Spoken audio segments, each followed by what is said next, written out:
Hello, salam sejahtera Malaysia. Selamat datang ke channel Fels Lifestyle. Terima kasih kerana terus setia dan terus bersama di dalam channel ini. Saudara-saudara yang saya amat hormati, direct to the point saja hari ini. Sebelum ini berkaitan dengan isu peruntukan bagi ahli Parlimen Pembangkang telah menjadi salah satu perkara yang dibahaskan, terutamanya bagi ahli Parlimen Pembangkang. Dan pada akhirnya, saudara-saudara, ada siri ataupun episod wakil rakyat daripada Pembangkang yang telah menyatakan sokongan terhadap Anwar Ibrahim ataupun berpaling tada daripada Muhyiddin kerana mereka daripada Parti Bersatu. Jadi adakah berkaitan dengan isu peruntukan ini akan membuka peluang, membuka pintu kepada mana-mana wakil rakyat selepas ini daripada Pembangkang untuk berpaling tada seperti yang pernah dilakukan oleh beberapa wakil rakyat bersatu sebelum ini. Jadi berkaitan dengan isu ini, peruntukan Pembangkang, ini keputusan Johari yang pasti menggemparkan seluruh kepimpinan Pembangkang. Rundinglah dengan Perdana Menteri, kata Johari. Yang di Pertua Dewan Rakyat, Johari Abdul menasihatkan Pembangkang supaya berunding dengan Kerajaan Persekutuan bagi mendapatkan peruntukan kewangan untuk ahli parlimennya. Kita Dewan Rakyat tiada kuasa berkaitan peruntukan khas daripada unit penyelarasan pelaksanaan ataupun ICU Jabatan Perdana Menteri JPM. Itu bukan kuasa kita. Itu hak Perdana Menteri Anwar Ibrahim. Seperti PM dahulu di zaman Ismail Sabri, selepas lakukan beberapa rundingan, pihak Pembangkang juga dapat peruntukan. Maka buatlah rundingan dengan PM dan beritahu apa yang anda mahu, katanya seperti dipetik BH Online. Menurut Johari, masalah terjadi kerana wakil rakyat Pembangkang enggan datang berjumpa dengan Perdana Menteri untuk membincangkan peruntukan yang diperlukan. Itu yang PM kata datang berjumpanya dan runding apa perkara yang anda mahu. Anda hendak apa sebenarnya, tetapi tidak datang berjumpa PM, katanya. Johari dilaporkan mengulas dakwaan Ketua Pembangkang Hamzah Zainuddin. Sebelum ini katanya ditanya mengenai perkembangan rundingan dana pembangunan kawasan untuk ahli Parlimen Pembangkang. Hamzah berkata, pengumuman Menteri di Jabatan Perdana Menteri Wilayah Persekutuan Dr. Zaliha Mustafa baru-baru ini hanya melibatkan ahli parlimen kerajaan yang menerima peruntukan khas Perdana Menteri sebanyak RM1.7 juta untuk kawasan parlimen di Semenanjung, manakala 2.2 ringgit Malaysia juta bagi Sabah dan Sarawak. Jadi saudara-saudara, anda rasa apa langkah yang perlu dilakukan Pembangkang? Apa komen anda? Hai, hello, salam sejahtera Malaysia. Selamat datang ke channel Fels Lifestyle. Terima kasih kerana terus setia dan bersama di dalam channel ini. Apa yang akan berlaku di antara hubungan antara Mahathir dan juga Anwar Ibrahim? Walaupun kita dapat lihat seringkali ada saja perbalahan, tapi sudah pasti ada penyokong, sama ada penyokong Anwar ataupun penyokong Mahathir. Mungkin ada yang mahu mereka berdamai. Saya sendiri pun kalau Mahathir dan Anwar berdamai rasanya tiada masalah pun. Tapi ini satu tulisan yang saya lihat daripada Syabuddin Husin bertarikh 20 Februari. Jika rasa tak upaya heret Tun Mahathir ke mahkamah, Anwar wajar pilih untuk berdamai. Apa Tun Mahathir Mohamad mahu berdamai dengan Anwar? Dalam temu bual dengan sebuah podcast, bekas Perdana Menteri 2 kali itu secara terbuka menyatakan kesediaannya untuk berdamai dengan Perdana Menteri. Maknanya Tun Mahathir melalui tulisan dan artikel ini bersedia untuk berdamai dengan Anwar Ibrahim. Jelas beliau banyak isu negara dapat diselesaikan secara bersama jika mereka berdua dapat berdamai semula. Saya fikir kalau kita bincang, kita boleh selesaikan banyak masalah. Masalah ekonomi, masalah politik, masalah sosial, masalah pribadi pun boleh selesai. Namun tegas Mahathir, berdamai itu ada syaratnya.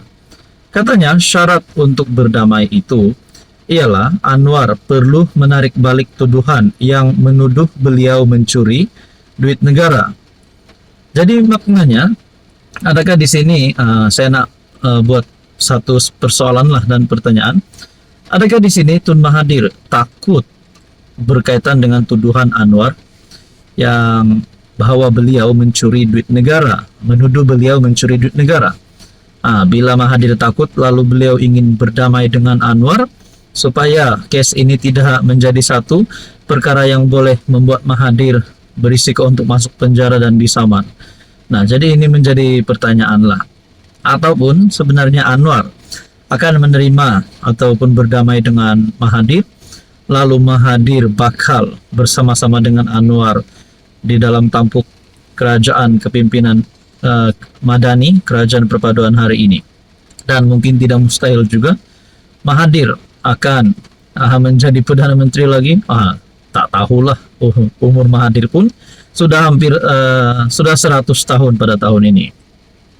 Kalau dia mengaku yang tuh saya sangguplah berdamai, tambah Mahathir. Sebelum ini di sebalik Anwar kerap kali mengungkapkan serangan sakau terhadapnya, bekas PM itu pernah mencabar Anwar untuk memberitahu keberadaan wang kerajaan yang didakwa dicuri dan dimiliki beliau. Tun Mahathir berkata, beliau sanggup membawa pulang 100% duit yang dikatakan dicurinya itu dan akan mendermakannya kepada orang miskin. Namun Anwar perlu memberitahu di mana duit itu terlebih dahulu. Mungkin ada di Bank Switzerland. Saya sanggup bersama Anwar pergi ke Bank Switzerland dan minta bank tunjuk account saya. Jadi saudara-saudara, berkaitan dengan isu ini, apa komen Anda? Hai, hello, salam sejahtera Malaysia. Selamat datang ke channel Fels Lifestyle. Tuan-tuan dan puan yang saya amat hormati, terima kasih kerana terus setia dan terus bersama di dalam channel ini. Berkaitan dengan pilihan raya umum mengejut yang telah menjadi satu isu, telah menjadi buah mulut ramai orang. Ada yang kata kepimpinan pembangkang bersedia PRU mengejut pada penghujung tahun ini. Jadi saudara-saudara, satu tulisan yang berkata PRU mengejut boleh untungkan Madani. Kalau perkara ini benar, baik Anwar Ibrahim bubar saja parlimen pada waktu terdekat ini. Mungkin pada bulan 3, bulan 4, bulan 5 ataupun mungkin sebelum ujung tahun. Kalau ini akan menguntungkan kerajaan Madani. Boleh dikata semua pihak yang pro kerajaan Madani menolak keperluan untuk diadakan PRU mengejut. Lantaran itu pelbagai tanggapan dilemparkan terhadap Azmin Ali yang membangkitkan perkara tersebut. Antaranya, ia dikatakan untuk menutup kedudukan bersatu yang sedang bermasalah. Strategi untuk parti itu kekal relevan, hanya permainan politik. Blok pembangkang sudah habis modal dan pelbagai lagi. Pendeknya, mereka yang pro kerajaan menolak sama sekali kemungkinan PRU mengejut akan diadakan. Yang lain pula mengatakan tidak mungkin PM mahu membubarkan parlimen lebih awal, kerana tindakan itu sama seperti memendekkan hayat pemerintahannya. Kata mereka, elok-elok PM dapat berkuasa selama 5 tahun, kenapa mahu dipendekkan dengan mengadakan PRU mengejut? Memanglah secara logiknya tidak mungkin atau saja-saja PM akan membubarkan parlimen lebih awal sebelum 2027. Melainkan jika ada asas yang kukuh untuk berbuat demikian. Sudah dinyatakan sebelum ini, PRU mengejut antaranya adalah pilihan terakhir bagi PM jika beliau tidak mampu bertahan lagi.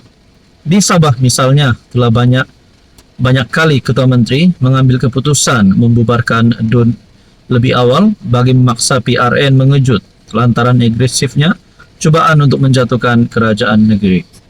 Pokoknya daripada dijatuhkan, lebih baik sama-sama bersaing kembali merebut undi rakyat. Jadi saudara-saudara, walaupun kerajaan perpaduan tiada skandal seperti 1MDB, tetapi isu demi isu yang timbul setiap hari yang sekaligus membuatkan rakyat gelisah dan resah. Ia juga adalah skandal yang menyebabkan sokongan makin terhakis.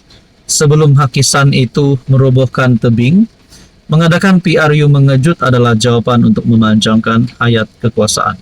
Apa komen Anda?